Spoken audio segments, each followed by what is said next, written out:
Well, it's good to have you on our show today. It's been months since the elections. How have you been? Oh, great. There's life after you lose an election after all. So I'm surviving. Well, what Things are have great. I mean, I know that we saw your declaration, your intention, and all of that. But before we get in that, let's talk about how you've been getting off from ministry because you're still in politics. You're Yes. representing your constituents and all of that. What have you been doing? Some of the things that you missed when you were so busy. What have you been doing? I mean, there are some things I miss. I miss the fact that you can have people visiting with challenges and with a stroke of a pen, their problems are solved. Community issues are resolved and you are making them happy. You have chiefs who come and say, can you please come and help me? My school building is dilapidated. When it rains, the children can't go to school. You call your staff and say, let's build this school. And in no time, they have a new school. So it Right. makes you happy that you're a problem solver. Through the providence of God, you're at a place where you can solve problems for people. So that is the part that I miss. But there's a lot of load off my shoulders. I used to go to work 6:30 a.m. in the morning so that people can walk in without appointment from 6:30 to 8 Okay. and leave work around 8 p.m. on a very good day when I'm lucky. So I was doing the 13-hour, 14-hour days. Wow, how are you surviving that? It's exciting. You don't even see the time moving because during the day you go into events, during the day you are being invited to a school, and when I have a brief moment to myself, I just walk into a school. I cannot survive 14 hours in a day without coffee. I What were you do surviving coffee. on? I do coffee in the morning. Okay. After 12, I don't do coffee. The energy kicks in and No, then you're able to. it's interesting. I used to drink coffee throughout the day and nothing was wrong. And one day I drank coffee after 12, then I couldn't sleep. I tried it again, I couldn't sleep. I realized my body had changed on me. Ooh. So after 12, I don't drink coffee. Right. But in the morning, I do my coffee. How's the constituency? How's the constituency? Constituency is so exciting, so great. You know the project that I did there where I talked about, I didn't really talk about it. One day I woke up and I felt like, how would it feel like if I have 100 engineers that I have trained visiting me? And I just decided to do it. I see. I recall when you started that project, it sounded and looked nearly impossible. Yeah. We walked through the journey with you following it, and now it looks even more possible than we thought. Which one did you enjoy? Being a member of parliament or being a minister that was putting policy to real test? I think being a minister, of course, I mean, you walk into a school, building is so bad, and then within 8 months, the school is new, everything is great. St. Barnabas story will always be with me. At Osu, the closest to the Ministry of Education was in such a state of dilapidation that you can never imagine for a school in Accra. Went there, had a nice time with the children, but I left there fully determined that the students' future should be different. They should learn in a different environment. And within 8 months, a new school had emerged there. We rehabilitated there. Structural engineers were there. Almost everything was changed. The school without ceilings now has ceiling fans. Changed their uniforms. Oh. Now, Usu children are putting on a beautiful tie with black and white dress for the girls and boys. And it was such a great feeling going to that school and commissioning the school with the president.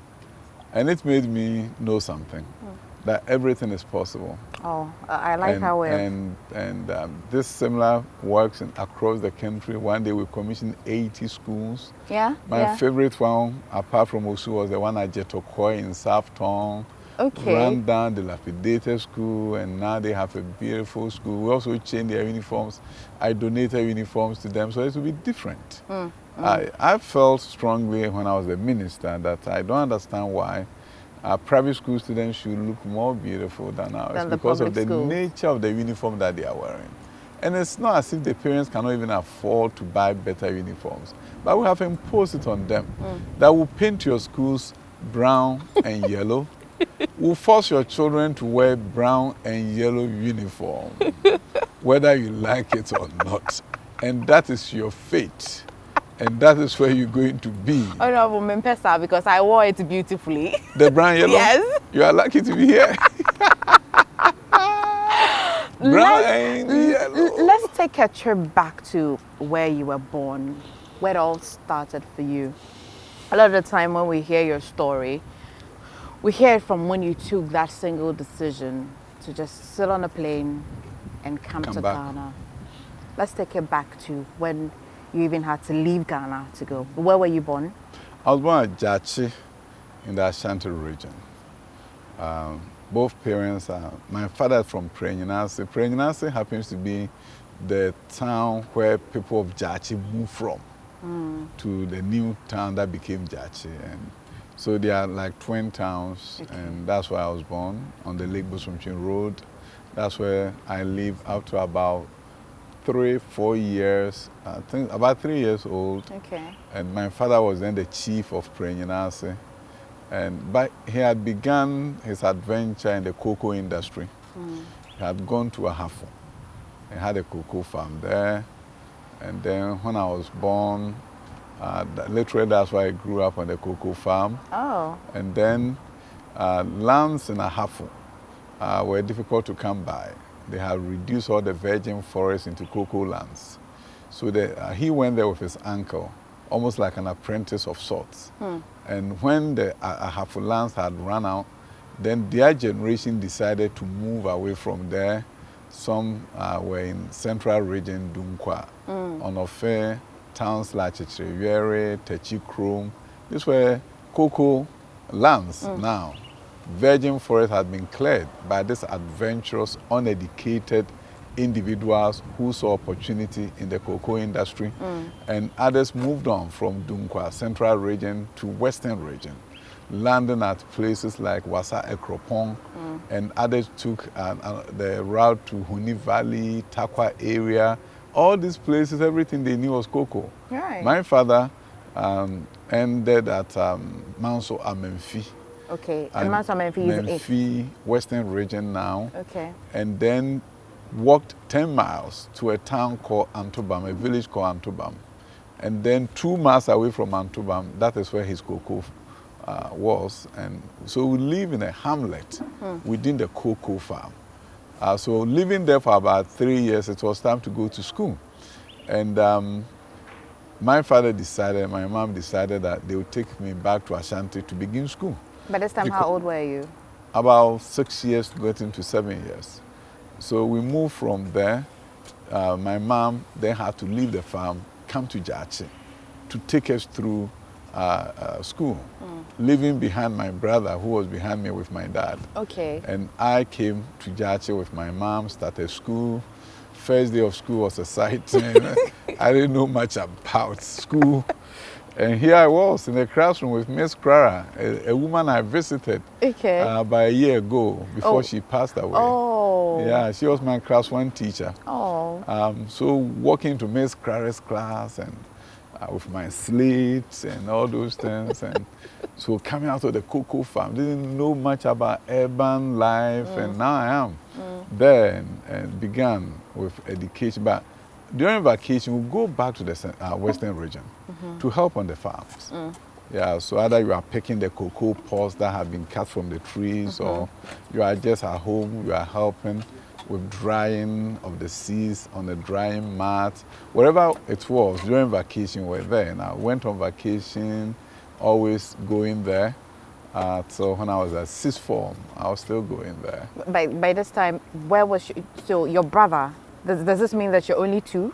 No. Actually, we're 5. Ah. Yeah, 5 of us. My mom had 3 other children before he married my dad. Okay, were you the last? Were you the first, the middle? No, kind of in the middle. You're in the middle. How does it feel being in the middle? I hear middle kids are always confused. Sometimes they feel like they should be pampered. Sometimes they feel like they are older. Not when you see about 4 boys behind you. They take all the attention from you. Okay. Yeah, so life on a cocoa farm is all I knew. And then come to school, go back during vacations to work on the farm, support the farm workers and all those things. But Western region then was a multi-ethnic enclave with a cocoa industry there. Okay. See, we hear the Ashantis were cocoa farmers, Kwapims and others, but the time the cocoa industry got to the Western region, every ethnic group was there. Okay. The Kos were there, the Gans were there. On my father's cocoa farm, we share a bundle with one Mr. Laye, a Gama. A Gama? Yeah, who was from from Accra, and he was a cocoa farmer. A number of Gans were cocoa farmers. I see. And then you have people from the north who first were caretakers, and later on they also got involved cultivating their own cocoa. And then you have Fantis. We share the boundaries on our cocoa farm with one Openia Beka, Fanti man, the others are Openia Nance, a Fanti man from Gumwa Fete. And then on this side we had an Ashanti, Openia Buamuno, and I remember all of them. I'm wondering, at what age is this? Because you remember all of them. When you walked into Miss Clara's class, did you know what you would be, at least? Did you have a fair idea? No idea, but when I got to class 3, my dad, who was on the Western region, will always come. When he comes back to Ashanti, he will come and visit us in the school. That's something very unique of him. Somebody who was uneducated, but he was like an education ambassador. He would come to the classrooms, and the teachers would allow him to come and advise us to study.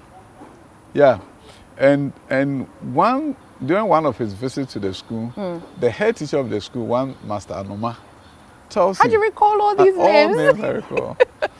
One Master Anoma tells him that he was from Bechim.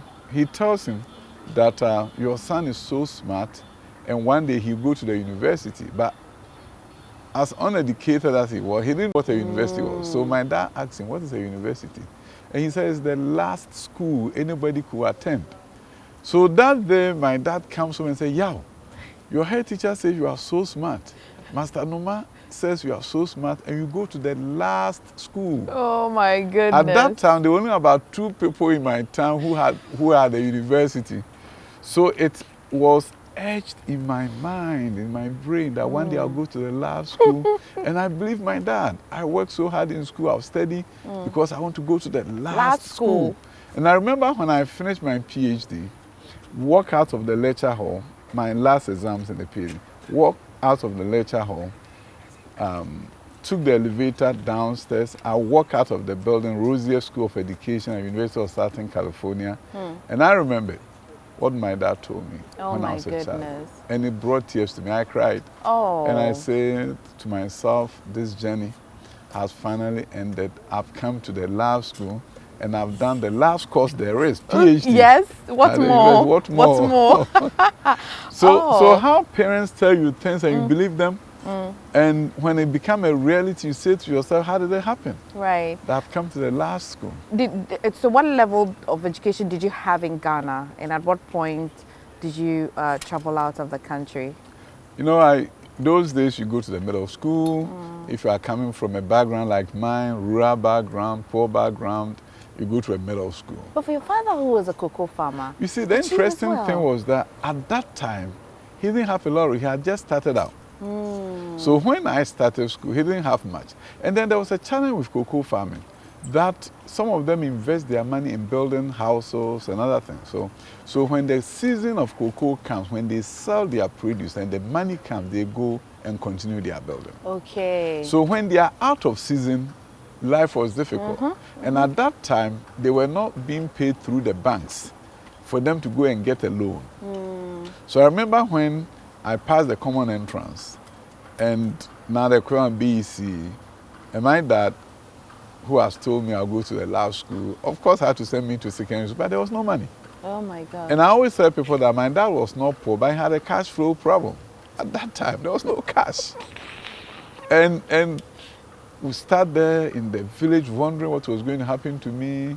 So he tagged me along to his friends, begging them if anybody had some money to lend him. Oh, no. Nobody had it. My younger brother then got an idea that saved me. One evening he said, what about going to sell one of the pigs that I have? Because I'm helping our uncles on the piggery, and they've given me one. One of them is a big one. So if you sell, you probably will make the money. How old was your younger brother by this time? By that time, I was about 14 at the time. No, let me say, yeah, right about. And he was about 12. So he got the idea. I woke my dad in the evening and said, Covenant says I can go and sell his pig at Jachi.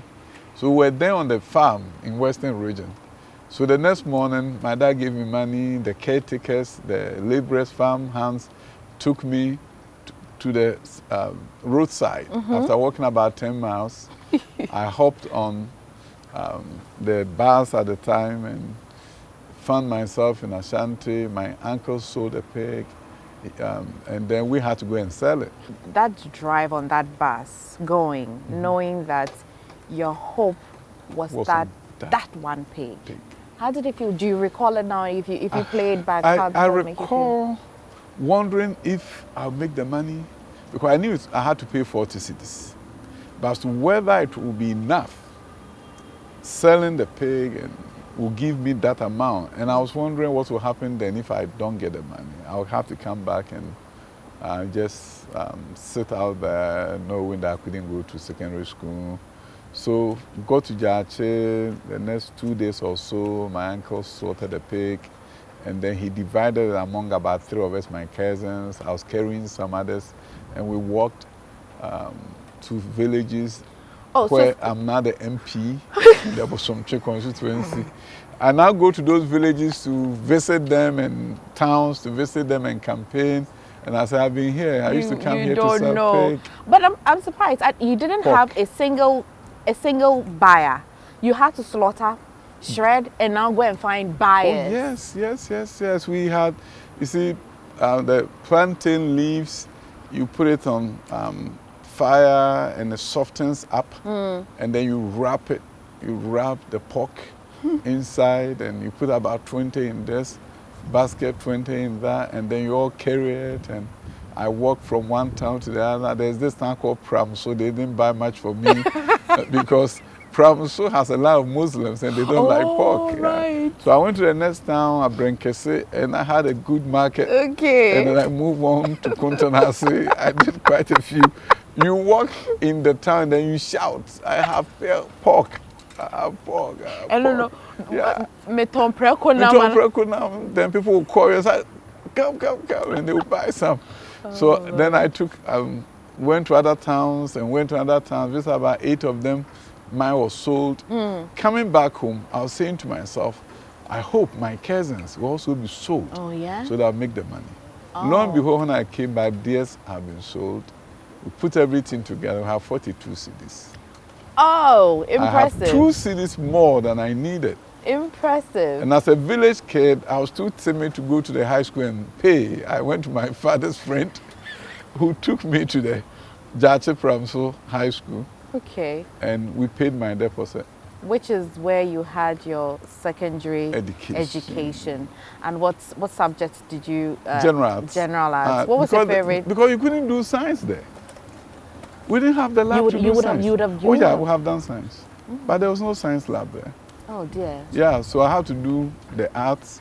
And so I did what I had to do was advanced math or elective mathematics and geography, economics, French. Did you like it? Oh, I liked it. Okay. I liked it. I had to live with it because that's what was there. You had to make the best of it. I had to make the best. And so I prepared myself very well. I knew I was going to learn economy. I prepared myself very well.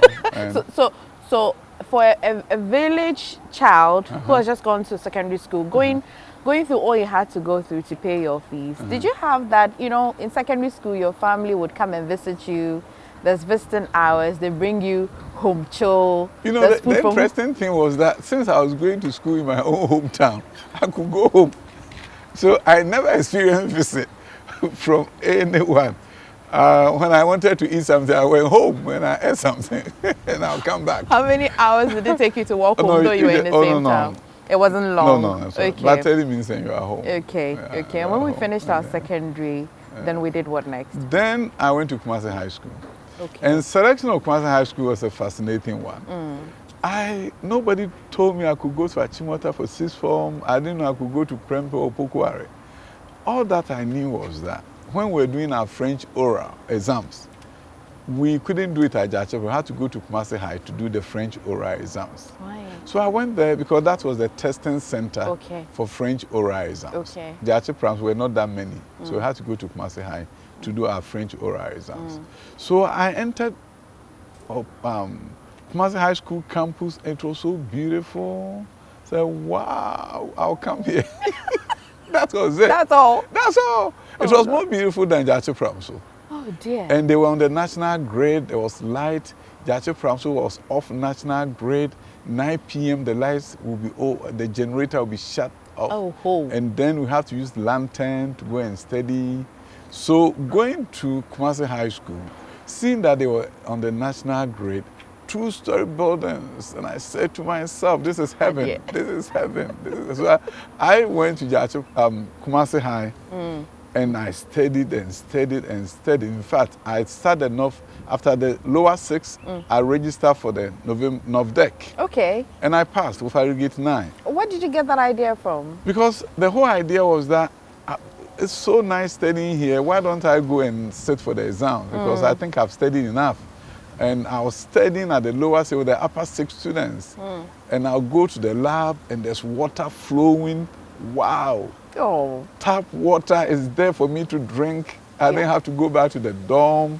At Jache Pramso, there was no tap water flowing. No, nothing like that. You have to go to a pond or a stream to fetch water. So going to Kumasi High School, the environment was so conducive for me that I couldn't stop studying. So I thought I had studied enough to write the A-level GC, and I passed the Irrigate 9. So whilst in the upper 6, when the results came, I was relaxing. When people were struggling, you had just, I had studied with the upper 6 people because the environment was so conducive, beautiful dining hall. They have a library, which we didn't have. Kumasi High was like a dream come true. Did you, by this time, you had an idea what you'd be? I mean, I heard you say that you prepared, but you had an idea of where you were headed. You see, Japan defined where I was heading. Because I did generals, and at Ken UST and Legon, the best you could do in generals was to do land economy or planning or law. Those were the best courses available. And then you may do social science if you don't get into land economy. Land economy was very competitive. I remember that year, about 400 people applied and it took 15. Wow. Yeah, it was very competitive. It's not like now that so many students are doing it. So I had prepared myself for land economy. When I went to Kumasi, I did economics, geography, and business management. And then Tech accepted me for land economy. And so my dream course had come to pass. I was there, excited. I had land economy. Tech for me, and land economy, our people were very interested in student politics. Okay. Yeah, so I ended up in student politics, Assistant Secretary of SRC. And those were the day of runners. From your father's farmlands to secretary already. SRC. What hall did you belong to in? Republic Hall. Yeah, Republic Hall, the Trojans. Okay. Now you have introduced even a nicer part of our conversation, politics. Politics, yes. What did you think politics was at the time that you had entered it? You see, the thing was, I had practiced politics at a younger age. You see, my dad was a chief. And he abdicated the stool in order to be a farmer. All right. He was caring more about the future of his children. So he went to his elders and told, I will no longer be a chief, I have to go and farm. So he left Prenyanase, went to Ahafo and then to our western region. But he has such an excellent leadership skill that wherever he found himself, they will make him a leader. Okay. So first, the Ashanti farmers, they made him their chief. Oh. And thereafter, all the farmers, irrespective of ethnic group, made him their chief. So he became the chief farmer. I see. He was their chief advocate. He was the one who would go to the chief when anybody got into trouble, the Wasa chiefs, Kropon Mahine, now is Tetrete. He would go to them and negotiate on behalf of his people. So one thing he did that was profound for me was that he will ask me when, and you know, they settle disputes. The chiefs in the villages, there will be summons against some of the farmers because the chief farmer, and then he will ask us to go and serve the farmer and tell them they've been summoned. Yeah. Do you have any memorable experience of summoning somebody? Oh, yeah. So you go and say you have been summoned before the chief. And you was it verbal? Verbal. And then you go and you tell them, and they give them a time, and they will come in their numbers with their family members to come. And so what my dad did that was very profound was when he always told me, you need to sit in this process, and you don't have to say anything, but sit in here and hear what we are discussing. Oh. So I'll sit there and hear both parties presenting their case, and then after they leave, he will ask me, who do you think should get judgment for this case? And I'll tell him who I think deserve judgment and who did the right thing, who didn't do the right thing. Were you apt with your judgment? Most of the time. Most of the time, right? But he will not tell me which side he was on. So he will say, okay, thank you for telling me how you feel about this and giving me your opinion. And then we all wait in anticipation the day the judgment will be given. That must be nice. Yeah, so they will come and they will give the judgment. Sometimes in alignment with what I said, sometimes it's not. And there are times when they will say there will be no judgment in this case. I want to settle it. We want to settle this amicably. And then he can go through arbitration instead of giving judgment on the case as well. Why did you not read law? You see, one interesting thing was that in land economy we did law. Every year there were law courses. Okay. And ultimately, I wanted to do law. At that time, law was not being done at KNUST. Oh. I was worried about, in fact, I was giving law a course in geography at Legon. Okay. And I was giving land economy at KNUST. Oh. And it was just a question of, could I be able to live in Accra? It's not too far away from home. Yay. And if I need money, how am I going to get it? At KNUST, my sister live at Amekum. You can just... And they can bring me food and all those things. So, but I also prefer land economy because, you see, at that time at Legon, when they give you a cons, geography, and law, you don't know if you're going to make it into the law program. There was something called FUE, First Year University Exams. So you have to take the exams at the end of the first year to determine whether they will give you law or they won't give you law. That's risky. Very risky. Land economy, I was secure right from day one. I knew I was in land economy. Also, they made it competitive at the entry point for land economy, so that you struggle your way through, you're in. Okay. When you come to Legon, you have to take 3 courses. And then at the end of the first year, you start for the first year university exams. Yay. Wait in anticipation to see if your name is on the notice board saying you have been accepted into law. No, let me show say law. Geography, of course, no, I didn't want to do it. Let's move on with so it. I decided I'll go to the more certain program.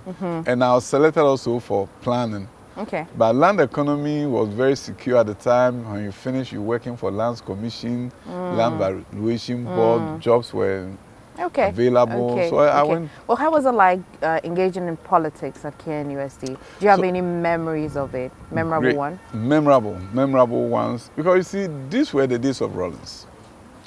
These were the days where we were under military dictatorship.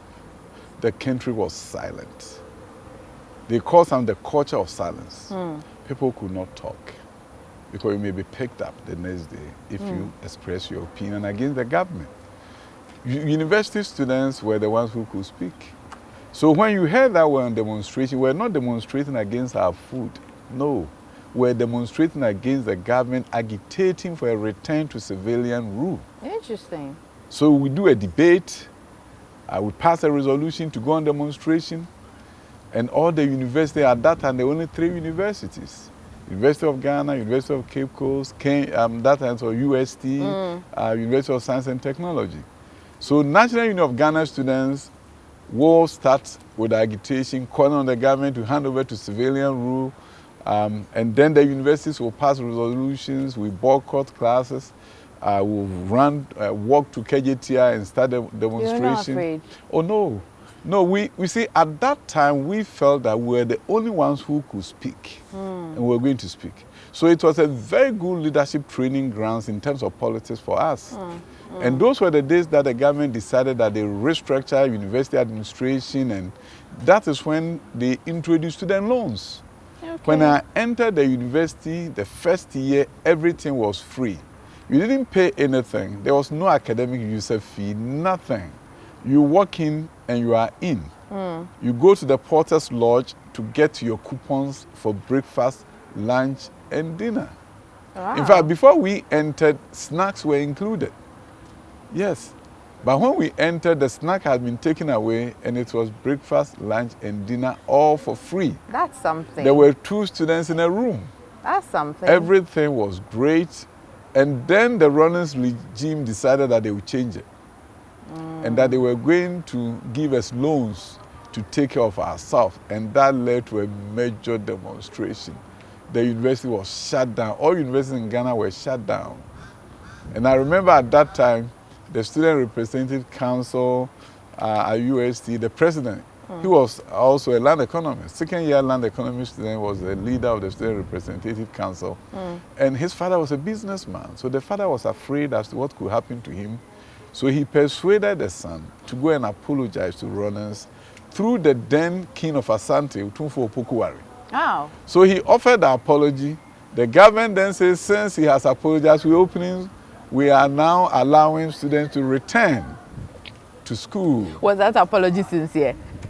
Oh, whatever it was, he apologized. So we went back to school and we impeached him for apologizing. So he was impeached for apologizing. But you were enjoying the benefits of the apology. Yeah, we were back in school, but he was politics gone. Is We a lot. impeached him. And then when we were in the 3rd year, a friend of mine voted late Frederick Ousu from Katanga. He became the SRC president, also a land economist. Okay. And then from there, I became appointed as the assistant secretary. We continued the tradition of demonstrations now and then. And it was interesting. I remember one time when we said, Rawlings should hand over power. And then the next morning, Rawlings responded in the newspaper, front page newspaper, hand over to whom? How did that make you feel? Afraid, energized? Yeah, but it was an interesting case for the university to demonstrate against Rawlings. Because when he came, it was the student who supported him. We call him Junior Jesus. We were in secondary school at the time. But the university students voted to shut down the universities, to go and offload all cocoa that were locked up in the villages. And they picked them from the cocoa sheds, warehouses, ship them to Takoradi to be exported so that the country will get money. At that time, the government there was not able to export the cocoa. So university students stopped academic work. Universities were shut down for 1 year for them to go and work for the country. And they called JJ, Junior Jesus. We were in high school then. Okay. And you see, those of us in high school at the time, our lives has all been about military coup and military dictatorship. Because if you look at it, when the first coup came in 1966, I was 2 years old. Yeah. 1972, there was another coup d'etat. You see, that I was in class 3. You didn't understand And then much. 1978, Akufo, FWK Akufo makes a palace, what they call a palace coup, an internal coup against a champion, and took over. And 1978, here was Rawlings. Oh, that was a lot of And coup then for 1981, there's another coup. Oh, dear. So those of us who grew up in the 1970s, it was all about coup. So by the time we got to the university, we were tired. Right. We were tired and we wanted Rawlings gone and gone. I understand. And Rawlings was not about to go, so we had to do demonstration. And then you do the demonstration in the morning, in the afternoon, around about 1 o'clock, you hear it in the news, the university has been closed down. Everybody should go when we pack and go. So that was our life. And that became, the universities were the place for politics. So those of us who grew up at the time, that was a place where you learn politics. And I was also a student body president at Jache Pramso, and I learned politics there. I remember my headmaster always telling me that you are the student body president, you are SRC president. Whenever there's good news, I'll pass it through you to tell the student. Hey. So that with that, they will like you. Okay. And I believed him. So whenever there's good news, Mr. Befi will call me. Your secretaryship started way there. Yeah. Oh. So Mr. Befi will call me and say, Yaw, go and tell them that the school is going to get a bus. Oh, wow. In no time, the bus will come and I'll become like a hero because I was the bearer of good news. What I didn't know is that a day will come that he will make me the bearer of bad news. So that's why I learned the politics. What bad news was this? You see, during the days of Rollins, school fees could be changed during the term. There was inflation, food was difficult to come by, so the headmasters will come together and say, we have to increase school fees midway through the term. So one day, they made the announcement that every student should go home, we have increased the school fees. So we all went home to collect our school fees. And when we came back, we refused to pay. So there was noise. We were about to go on demonstration because we didn't want to pay. Meanwhile, you can see that everybody has the money in their pocket. How did you all come to that consensus to not want to pay, despite you having the money? It just take a few guys. Always, eh? Just a few guys, especially those from Kumasi. So they start shouting. And they say, we won't pay. And the young ones will not pay. And everybody. So on the campus, everybody was standing there. And we were about to demonstrate, we won't pay, we want to go home, we won't pay. So the headmaster calls me and said, SP, student prefect, SP, what do we do? And I said, headmaster, it's difficult to convince the children to pay these fees. Because some don't have it genuinely, others have it, but they don't want to pay. And then the thought occurred to me, because during those days, if you are in Form 5 and you are going to sit for your GCE exam, this is the equivalent of WASI. You go home from the second term to third term before you write your exams. You have to go home. And only those who have money will come back and pay additional fees to stay at school for extra help prior to the exams. So if you are poor after second term, you have to go home. And those who have the money will stay. And then they will get extra tuition to sit for the exams. So I told the headmaster, what about if I'm able to convince the Form 1 to Form 4 students to pay and the Form 5 students to pay, would you allow us to stay here for free? And he said, that's a good idea. That's a very brilliant idea. He said, okay, I'll allow the Form 5 students to stay here for free if they will pay. But now, how do I go and tell the Form 5 students this? Because they may just revolt and then anger the young ones because they will say that, oh, when we pay, the Form 5 will stay here for free, we won't pay. So I had to make a decision. And my decision was that, headmaster, I have my money in my pocket. I'm going to pay. And after I pay, I'll come back and then we'll see what happens. Okay. So I left the headmaster's office, walked to the Bezos office, paid, and then the headmaster comes out of his office to wait for me at the school compound. We didn't have an assembly hall, so all our assemblies were in the yard in front of the administration block. So the moment I walked out of the Bezos office, the headmaster was there. He said, SP, raise your school fee, the receipt, raise the receipt. So I raised the receipt and say, I have paid. And the headmaster goes, the SP has paid, all of you should go and pay. That is when I saw that you learned your hard lesson. The bearer of bad news. So then one by one, the students walking, the Form 1 students walking and pay, Form 2s walking and pay, the SP has paid, and then the rest is history, we all paid. And then the Form 5s were angry, and I went and said, hey guys, I've made a deal for you. Then they were happy, they also went to pay.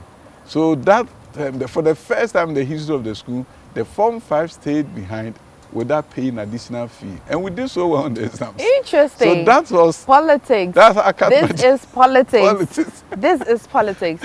I'm curious, your brother who let you sell the pig. What happened to him? What happened to him? Interestingly, by the time it was his turn to go to secondary school, we still didn't have the money. No cocoa season. We didn't save for him. So his case was so bad. So he was very frustrated. he didn't have a pig at the time to sell. So together with my other older brother, they decided, my older brother knew how to do cane chairs, the rattan, bamboo chairs. So they created a shop by the side of the road in Kumasi, going to the City Hotel, Georgia Hotel from Asokwa Police Station, where the Oak Plaza sits now, the Ark Hotel sits now. By the side of the road, they began their business of doing bamboo chairs and rattan chairs, cane chairs. And cane chairs were mainly bought by the white people, the Lebanese. They would stop by the roadside because we advertised, and we put samples there for them to see. And they would stop there. So when classes end at Tech, I'll come and work with them. Okay. And during vacation, that was the place where I was working. Oh, wow. Yeah, so some lecturers would stop by to buy the bamboo chairs, and they couldn't believe that I was a university student. I enjoyed it. I was there with them, and I became the sales guy because I could speak better English for the white people to buy. And then one day, I went there to work with them, and my brother says, you know, you tell about your friends who are going to school in Germany. Those are the Ghanaians who were going to school in Germany, because Germany had a policy where foreign students were not paying any tuition. So he says, why don't you help me to go to school in Germany? And I felt bad because I knew he couldn't go because he's a middle school certificate holder and not a sixth form graduate or even O-level. Then I got this idea, what about if I applied for him to go to a language school? Probably they may not ask for his O-level or A-level, and they will accept him. So I applied for him. They accepted him to come to school in Germany. But the only issue was that, the caveat was that he should be sponsored by somebody who has bank account abroad. Hey, Local crowd, local. So one day I was walking. He had gotten admission. The time was about to, the window was about to end. He also had 3 weeks just like me. And then I was entering Republic Hall after lectures with a friend. And I was telling my friend that, oh, Kwabene's case is pathetic. He had admission to Germany, but we don't have a foreign bank statement. A guy passes by and momentarily came back and asked me what I wanted. Somebody I don't know. And I said, I need a foreign bank statement. And he said, come to Unity Hall, room 618. I have 2 bank statements. I'm working on going to Germany. You can come for the additional one. My uncle's in Australia. He will do that affidavit of support for you. And your brother will be able to go. Just like that. So I believe in divine providence because I'm saying to myself, how did a guy, why is it that he had a conversation at that very time that we're talking about is the very time he was passing it by. And when he had a conversation, why did he come back? Wow. Yeah. So he's called Wiafe. Go to Unity Hall, he gave me the bank statement. Within the next 3 weeks, my brother was in Germany. Oh my goodness. And one day in Germany, he met Wiafe.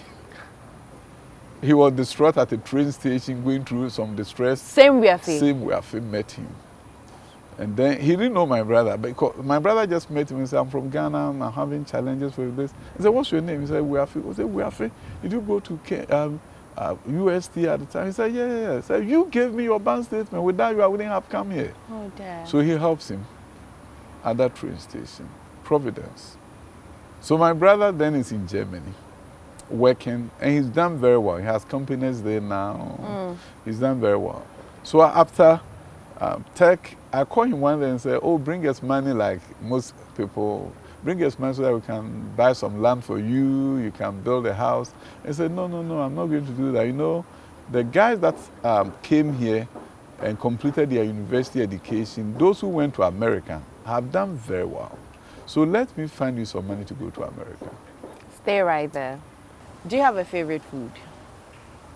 Interestingly, I'll tell you one thing. I eat everything.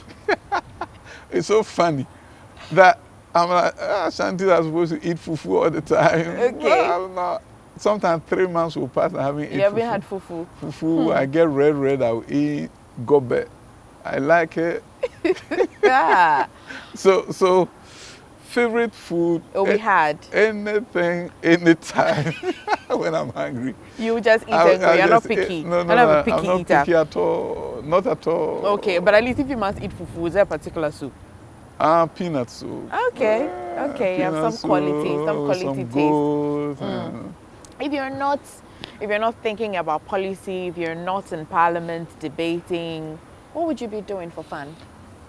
Actually, in the evening, I wind down by listening to music. Yeah, that's what I do at night time. I'll listen to music before I go and sleep. That's how I wind down from a hectic day. It makes me feel more relaxed. And, you know, my son will want me to do more Shatawale. And the SM movement is right here. And then I will personally want to do Diana Hamilton more often. I like her songs. I see inspiration, and I see an individual who is so excited about what he does, what she does. And then once a while, you can't do without Daddy Lumba, and he's a friend. So, you've got some taste. Yeah, Daddy Lumba, I visit him sometimes. Okay. Yeah, so. Let's play a little game. I came with my, sometimes the agencies call it a Bluetooth game, Bluetooth device. I just want to play you a some few. Music? Yes. Music. Oh man, I think I'll play it's going to be difficult for me. No, I promise you. There are sometimes I know the music, but I don't know the one who sang. You never know. You never know. Let's try this and see. I love Diana Hamilton as well. I am undeniable a Beam native. But I cannot deny the fact that your son must have some taste to love SM. Everybody loves Shatawale. Okay, so we're just going to play music. We would attempt to tell you who sang it. Who sang it? Have you heard it before? Let me see. Have you not heard it before? Yes. Okay, so I'm excited about this one. I get the chance to be able to put Doc on the spot. Let's see. To attempt. Let's attempt. Mefa no boko. We'll take it from, you know, something I think you will know.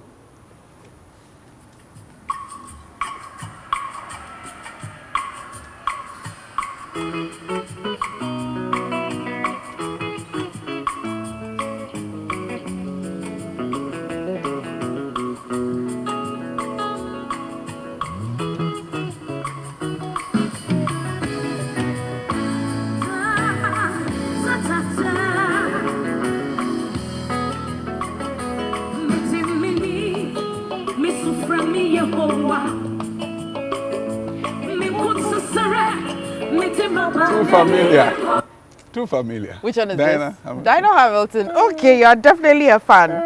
We'll switch it up slightly, just a little bit. Just a little bit. Let's see. I see people quite nervous for you.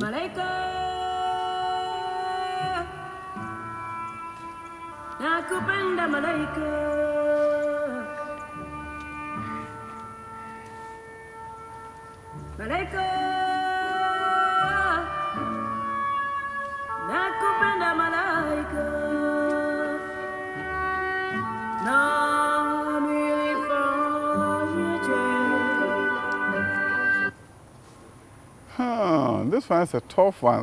You would think you're going the way of Miriam Makeba or somebody. Nearly. Nearly. Nearly. Nearly, mate. Nearly. You nearly. Okay, maybe this will. Let's see. That was very near, but I'm giving you an opportunity because it will be the same person. So let's see.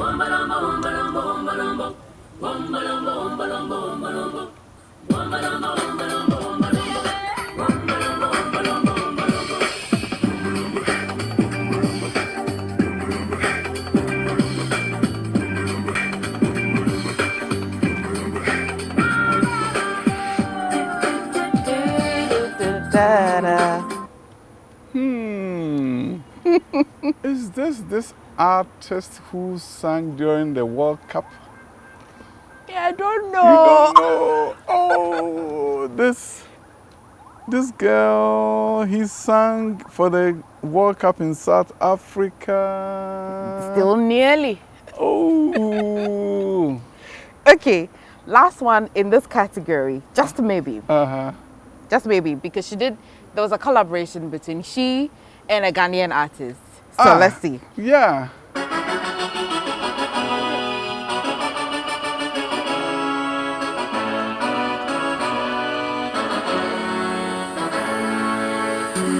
Mama meme, mama meme, mama me, manojilo, manoji bako bako nene mai, manojilo, manoji bako bako nene mai. Let me push it to where.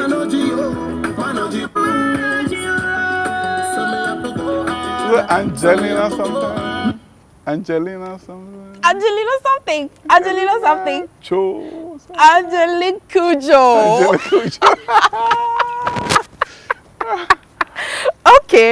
Okay, that was like a third attempt before you got it. So let's. I got the first one right. The first one, yeah, absolutely. The second one. Absolutely. Okay. I was missing in action. This one is, if you don't get it, your son will not be happy. Oh.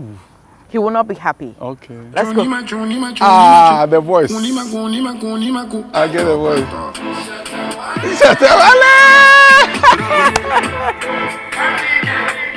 No, there's another person.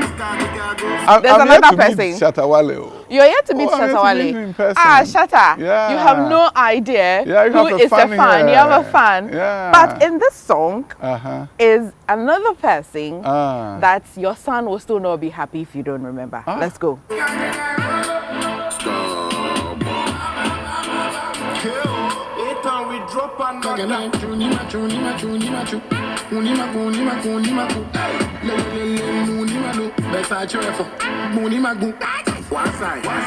There's a dance to it. They do. I know that song very well.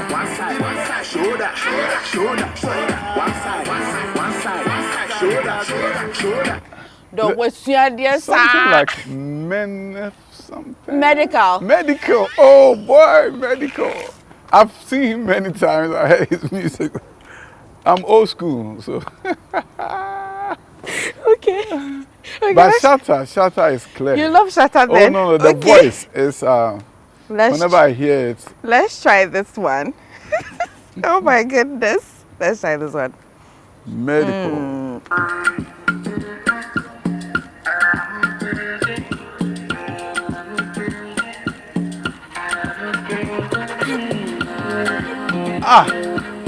This sounds for Kitty. Come on.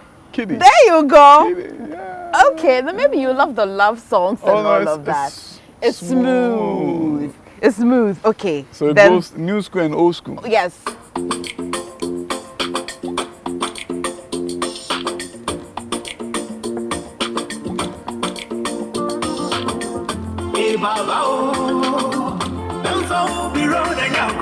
Of course. Lumba. Daddy Lumba, of course. Daddy Lumba, of course. Everybody's all-time favorite. As for this one, if you don't get it. Oh, I see. Let's see.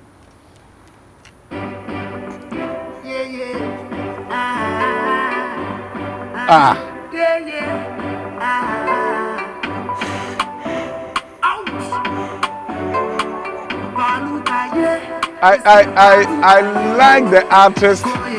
He was one of my favorite artists, but the song has given me bad memories.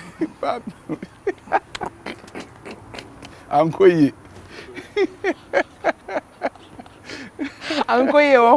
But you know the artist. Oh, no, I know the artist and I like him. Okay. I like him. Okay, last one. Just the last one.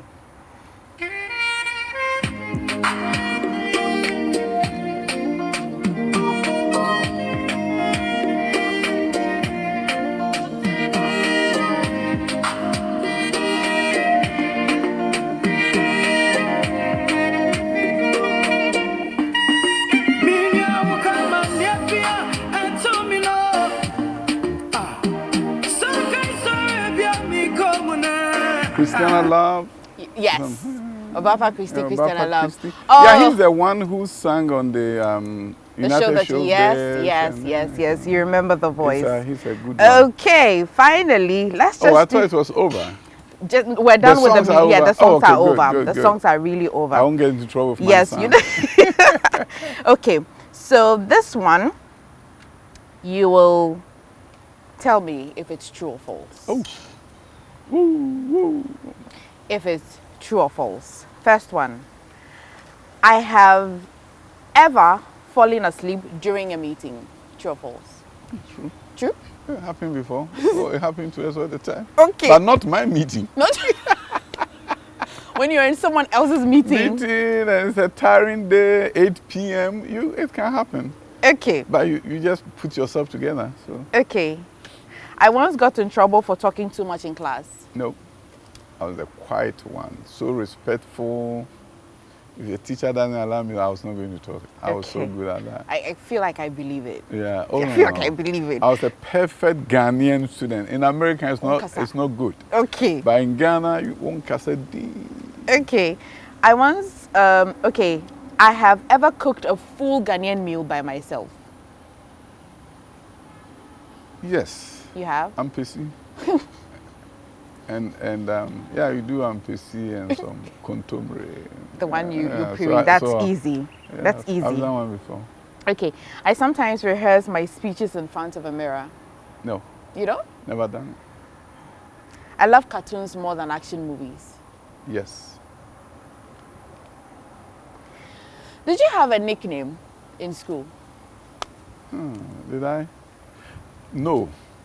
You see, interesting story about nicknames. I was running for student president and SP, Jache Pramso. All the contestants had nicknames. Right. Coolie, Opoman, and then Pabruni. So, everyone mans the platform and the children will start Will chant mentioning their their nicknames. So I said to myself, I'm in trouble, I don't have a nickname. So when it was my turn, I mounted the platform. The children had to say something. So they started saying SP, SP, SP, and they voted for me. And you're not. What is it? And that's our teacher. Then that's it. No, SP. Yeah, maybe we should start with SP now. Thank you, dog. Thank Real you. pleasure for gracing my chair today on Personality Profile.